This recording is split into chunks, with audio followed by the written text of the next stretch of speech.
Olá, queridos alunos, queridas alunas. Hoje eu queria dar uma dica de estudo para vocês. Eu tenho percebido que vocês estão muito preocupados com o que estudar. Na verdade, a nossa CLT, ela tem 920 artigos. E todo mundo fica perguntando assim, mas a CLT por si só basta? Lá no edital não constou especificamente súmulas do TST, OJs do TST, são as orientações. Eu devo ou não devo estudar as orientações? Pois bem, vejam só, ainda que não conste no edital, a nossa legislação trabalhista, ela é de 1943. Vocês sabem muito bem que a Constituição, que é de 1988, ela alterou uma série de coisas e não expressamente, tacitamente. Você, quando responde a questão de prova, você se prende ao texto literal da sua CLT ou você se reporta ao que está na Constituição? Gente, você vai à Constituição, então idem para o entendimento jurisprudencial.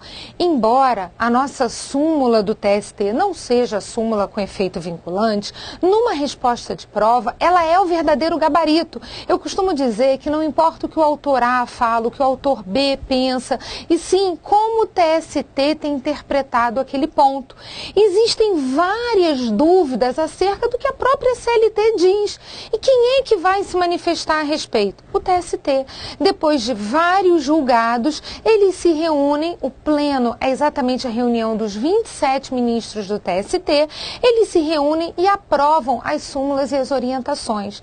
Vocês vão perceber que fazer uma súmula, editar uma orientação, é muito mais simples e muito mais rápido do que você alterar a legislação. Então isso tem sido comum. A gente tem o nosso judiciário com julgamento de uma causa atrás da outra e a necessidade do mercado é exatamente de uma atualização, afinal de contas a gente não pode estar trabalhando com uma legislação tão antiga. Então o que a gente faz? Como é mais rápido e mais simples usar uma súmula e uma orientação, a gente não fica aguardando a CLT ser modificada um belo dia. Não, a gente se reporta ao que está numa súmula e numa orientação. Vejam só, acompanhem aqui comigo. Eu coloquei aqui para vocês no slide o seguinte, o que nós precisamos estudar, né? A nossa Constituição de 88, ela está no topo, ela é a primeira, ela é a mais importante. O direito constitucional, ele vai ser a base de todos os direitos e ele vai ser a fundamentação de várias das nossas respostas. Muitas das vezes a gente vai abrir a CLT, vai encontrar uma redação e não, a gente vai se reportar ao que está na Constituição. Por exemplo, hora extra, a Constituição diz que o adicional é de no mínimo 50%. Você vai utilizar o texto da Constituição ou algumas passagens da CLT que fala de um adicional menor. Não, gente, nem queira saber. Onde estiver um adicional menor, leia no mínimo 50%. Vocês vão perceber que as CLTs em geral, elas vão vir com uma remissão embaixo ao texto constitucional. Eu até recomendo que vocês utilizem a minha CLT organizada, aqui embaixo ela transcreve. Nós, autores, nos preocupamos em já transcrever para você o texto da Constituição. E aí a gente já mostra, então, como isso deve ser lido? Significa dizer, como você vai responder isso, então, na prova? Com base na Constituição. Mas nem sempre a Constituição vai responder a questão. Por vezes, é a CLT mesmo que tem ali algum artigo que satisfaz ao que foi perguntado.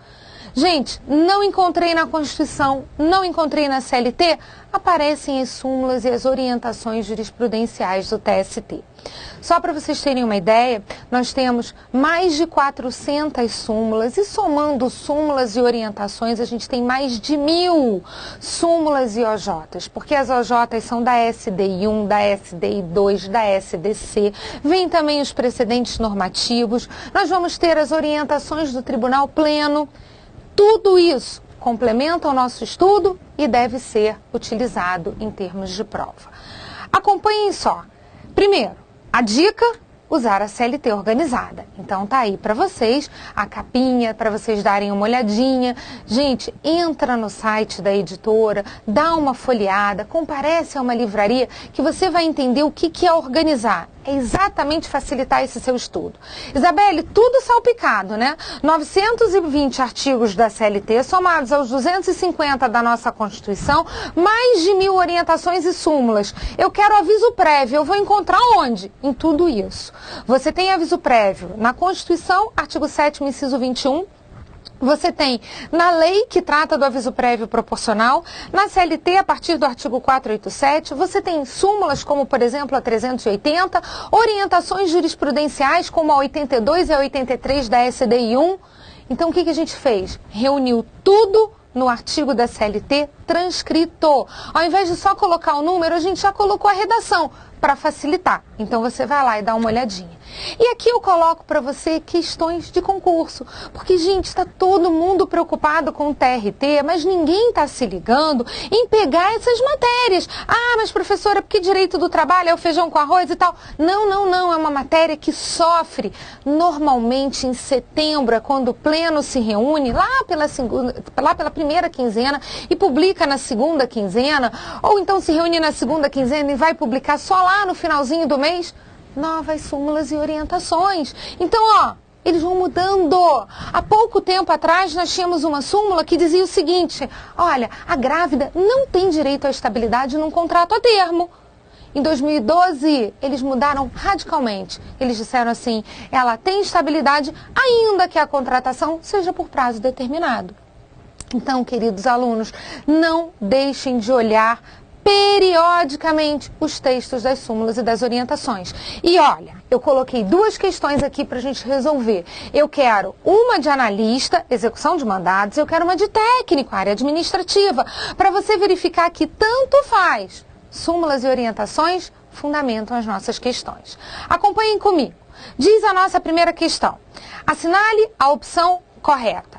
A respeito de férias, contrato individual de trabalho e trabalho noturno. Letra A. A transferência para o período diurno de trabalho não implica a perda do direito ao adicional noturno. Errada! Como é que eu vou saber? Eu vou avançar aqui com o slide para você acompanhar, porque eu coloquei cada uma fundamentada. A súmula 265 do TST fala o oposto. Então, se você sai do horário noturno e vai para o diurno, você perde o adicional, porque adicional remunera o mal, acabou o adicional. Letra B.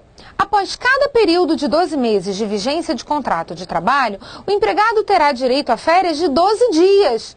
Minha gente, a cada período de 12 meses a gente tem direito a 30 dias de férias. Aí aqui, olha, é a CLT.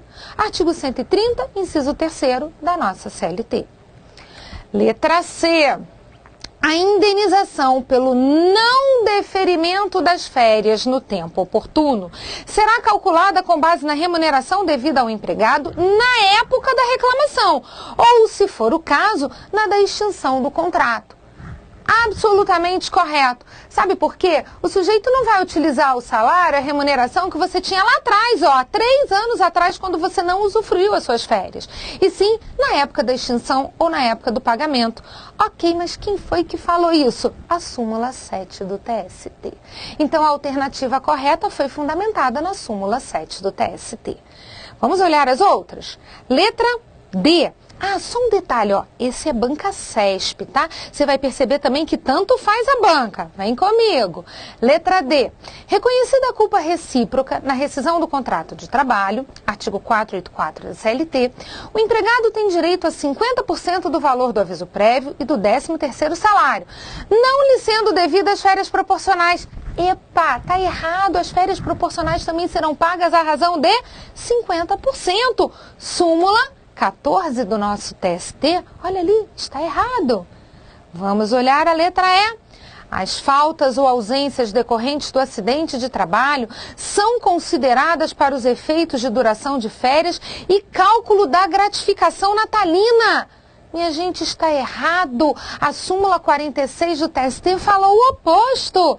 Então, olha, de 5 assertivas e incluindo aí a resposta certa, que foi a letra C, 4 foram fundamentadas em súmulas do TST.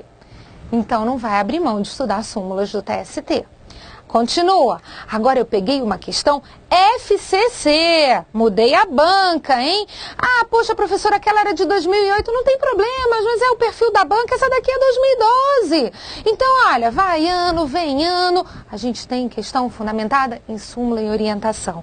E agora o cargo é para técnico. Diz a questão: o regulamento da empresa Boa revogou vantagens deferidas a trabalhadores em regulamento anterior. Neste caso, segundo a súmula 51 do TST, abre aspas, é o que diz a súmula, as cláusulas regulamentares que revoguem ou alterem vantagens deferidas anteriormente só atingirão os trabalhadores admitidos após a revogação ou alteração do regulamento. Em matéria de direito do trabalho, esta súmula trata especificamente de qual princípio esta súmula, especificamente do princípio qual princípio que essa súmula está tratando. Gente, eu mudei para pior, só vou atingir dali para frente, quem for contratado, dali para frente é que vai ter essa cláusula ruim. Os demais não serão prejudicados. Por quê?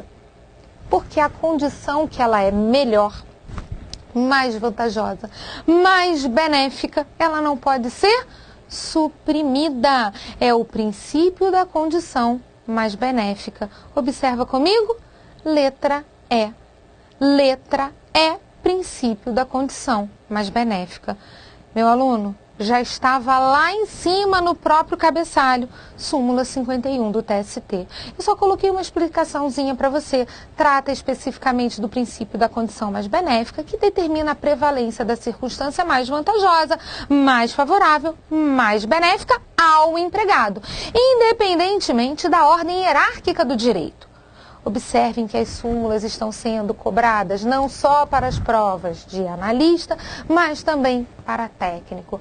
Entenderam a super dica de estudo? Então, não vai perder uma questão de prova, porque uma questão faz toda a diferença. Ela, por vezes, é a sua aprovação ou a sua boa classificação. Então, lembre, mesmo que o edital não contemple especificamente súmulas e orientações do TST, você tem o compromisso de estudá-las. E estudar sempre de forma atualizada, porque mudou, cai em prova. Tudo que mudar até o seu edital vai ser importante para a sua prova. Entendido? Combinado? Então, bons estudos para que vocês possam fazer uma boa prova. Obrigada.